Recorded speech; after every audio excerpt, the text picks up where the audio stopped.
Hello students, welcome to our channel Political Science with PS. I am Pooja and today we will discuss about the importance of comparative politics यानी तुलनात्मक राजनीति का महत्व। तुलनात्मक राजनीति के महत्व के बारे में आज हम डिस्कस करेंगे। अगर आप इस वीडियो का PDF पाना चाहते हैं तो हमारे टेलीग्राम चैनल को ज्वाइन करें। टेलीग्राम का लिंक वीडियो के डिस्क्रिप्शन बॉक्स में दिया गया है। तो चलिए स्टार्ट करते हैं आज का टॉपिक, तुलनात्मक राजनीति का महत्व। राजनीति विज्ञान के क्षेत्र में यह शाखा यानी तुलनात्मक राजनीति सदा ही आकर्षण का केंद्र रही है।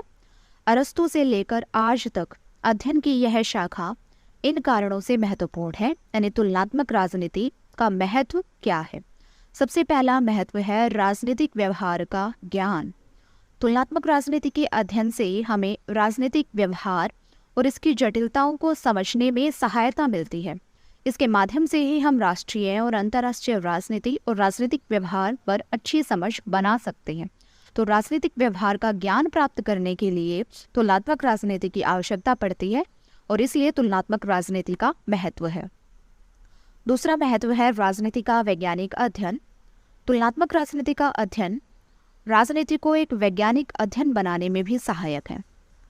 तुलनात्मक राजनीति के अध्ययन से वैज्ञानिक निष्कर्ष प्राप्त किए जा सकते हैं, इसलिए तुलनात्मक राजनीति का महत्व है।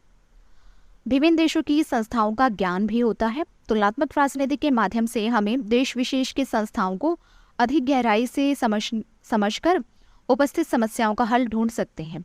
विदेशी राजनीतिक संस्थाओं और उनसे संबंधित राजनीति के अध्ययन से हमारा दृष्टिकोण संतुलित बनता है, व्यापक बनता है और तुलनात्मक बनता है, जो किसी देश विशेष की संस्थाओं के अध्ययन के संदर्भ में विशेष महत्व रखता है।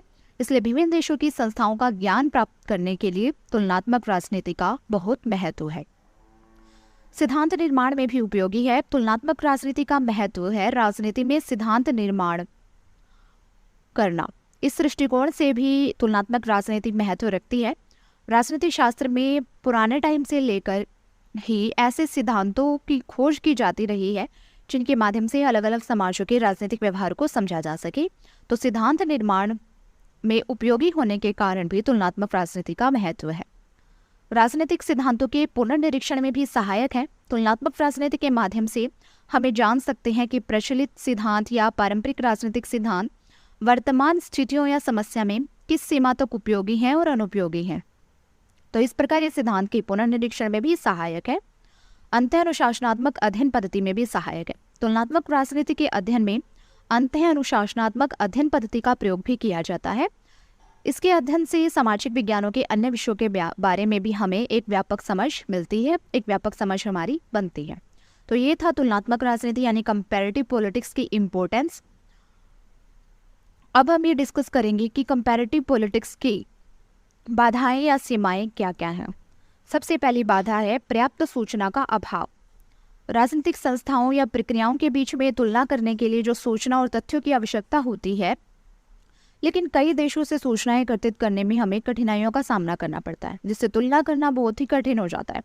यद्यपि उदारवादी लोकतांत्रिक देश जैसे अमेरिका और ब्रिटेन में चीन, क्यूबा, उत्तरी कोरिया जैसे देशों की अपेक्षा सूचनाओं की उपलब्धता सरल है।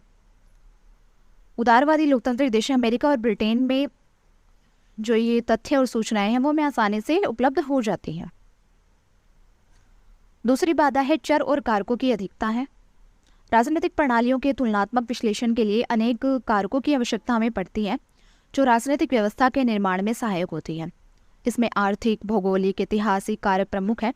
राजनीतिक क्रिया और प्रक्रिया में सैकड़ों मतदाताओं, प्रशासकों और नेताओं का योगदान रहता है। कई बार सामाजिक और आर्थिक कारक राजनीतिक कारकों में इतना घुल मिल जाते हैं कि किसी सामान्य निष्कर्ष पर पहुंचना हमारे लिए कठिन हो जाता है। इस प्रकार चरों या कारकों की अधिकता भी तुलनात्मक राजनीति के मार्ग में एक बाधा है। थर्ड बाधा है मानक और व्यवहार में अंतर।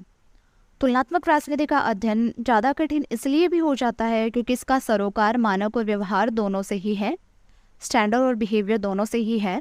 विभिन्न राजनीतिक प्रणालियों का स्वरूप कैसा है या विभिन्न राजनीतिक प्रणालियों का स्वरूप कैसा हो सकता था, ये सवालों में बहुत अंतर होता है। सरल शब्दों में यदि देखा जाए तो सिद्धांत और व्यवहार में बहुत ज़्यादा अंतर होता है। उदाहरण के लिए यदि हम कहें तो अधिकांश देशों के सिद्धांतों में जिन आदर्शों पर जोर दिया जाता है, व्यवहारिक राजनीति में उन्हें इतना महत्व नहीं दिया जाता। इसलिए मानक और व्यवहार में अंतर होने के कारण भी तुलनात्मक राजनीति के मार्ग में बाधा खड़ी हो जाती है। निष्कर्ष में हम ये कह सकते हैं इस चर्चा के बाद कि तुलनात्मक राजनीति विश्लेषण से हम देश विशेष की संस्थाओं का गहराई से अध्ययन करके उपस्थित समस्याओं का हल ढूंढ सकते हैं। उनके बीच में तुलना करके हम समस्याओं का हल खोज सकते हैं। इसके द्वारा एक छात्र, शिक्षक या राजनीतिक विद्वान, राजनीतिज्ञ और नौकरशाहों को भी उपयोगी जानकारी प्राप्त होती है। इसलिए तुलनात्मक राजनीति का अपना विशेष महत्व है। हालांकि इसके मार्ग में बाधाएं हैं, लेकिन वे बाधाएं इतनी अधिक नहीं हैं जितने कि इसका महत्व ज़्यादा है।